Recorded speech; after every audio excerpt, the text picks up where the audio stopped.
राधे राधे। माघ महात्म की जय। सदा भवानी दाहिने गौरी पुत्री गणेश, पंचदेव रक्षा करें ब्रह्मा विष्णु महेश। बोल श्री माघ महात्म की जय। 21वां अध्याय।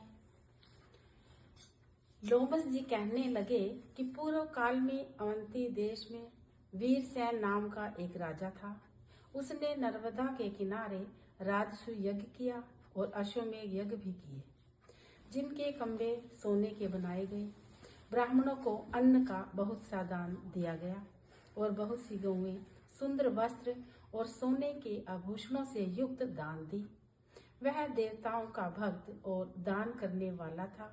भद्रक नाम एक ब्राह्मण, जो अत्यंत मूर्ख, कुलहीन, कृषि कार्य करने वाला, दुराचारी तथा अधर्मी था। वह भाई बंधुओं से त्यागा हुआ इधर उधर घूमता हुआ देव यात्रियों के साथ प्रयाग में आया और माघ में उनके साथ 3 दिन तक स्नान किया। वह 3 दिन में ही निष्पाप हो गया। फिर वह अपने घर चला गया। वह ब्राह्मण और राजा दोनों एक ही दिन मृत्यु को प्राप्त हुए। मैंने इन दोनों को बराबर इंद्रलोक में देखा। तेज, रूप, बल, स्त्री, वस्त्र और आभूषणों में दोनों समान थे। ऐसा देखकर उसके महात्म्य का क्या कहा जाए। राज सूर्य यज्ञ करने वाला स्वर्ग का सुख भोग कर फिर भी जन्म लेता है, परंतु संगम में स्नान करने वाला जन्म मरण से रहित हो जाता है। गंगा और यमुना के संगम की हवा के स्पर्श से ही बहुत से दुख नष्ट हो जाते हैं।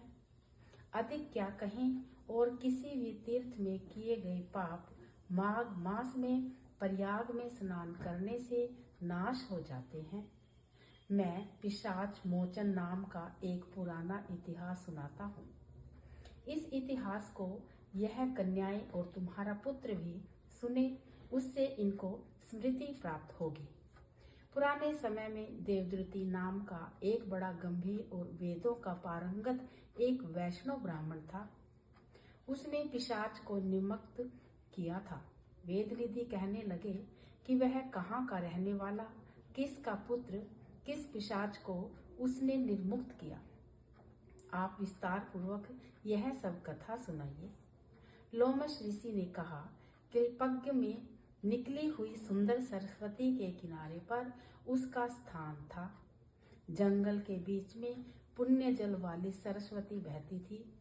वन में अनेक प्रकार के पशु भी विचरते थे।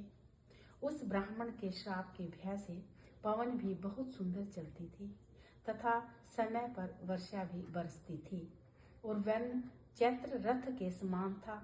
उस समय उस जगह आश्रम में धर्मात्मा देवद्रुति रहता था।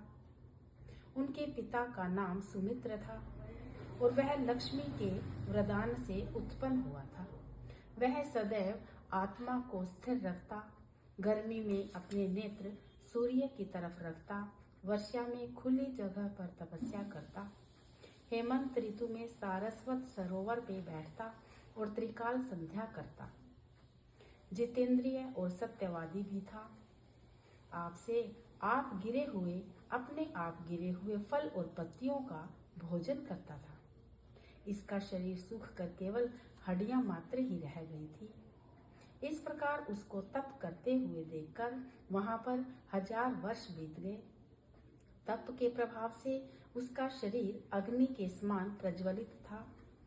विष्णु की प्रसन्नता से ही वह सब कर्म करता था। दतीची ऋषि के वरदान से ही वह श्रेष्ठ वैष्णव हुआ था। एक समय उस ब्राह्मण ने वैशाख महीने की एकादशी को हरि की पूजा कर उनकी सुंदर स्तुति तथा विनती की। उनकी विनती सुनकर भगवान उसी समय गरुड़ पर चढ़कर उनके पास आए।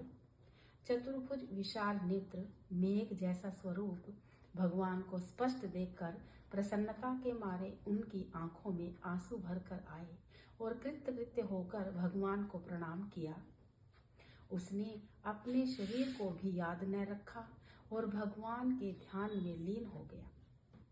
तब भगवान ने कहा कि हे द्रुति, मैं जानता हूँ कि तुम मेरे परम भक्त हो, मैं तुमसे अति प्रसन्न हूँ, तुम वर मांगो। इस प्रकार भगवान के वचन सुनकर प्रेम के मारे लड़खड़ाती हुई वाणी से कहने लगा, हे देवादिदेव, अपनी माया से शरीर धारण करने वाले आपका दर्शन देवताओं को भी दुर्लभ है। अब आपका दर्शन भी हो गया, मुझको और क्या चाहिए। मैं सदैव आपको भक्ति में लगा रहूं। भगवान उसके वचन सुनकर कहने लगे कि ऐसा ही होगा, तुम्हारे तप में कोई बाधा नहीं पड़ेगी। जो मनुष्य तुम्हारे कहे गए स्रोत को पढ़ेगा, उसकी मुझ में अचल भक्ति होगी।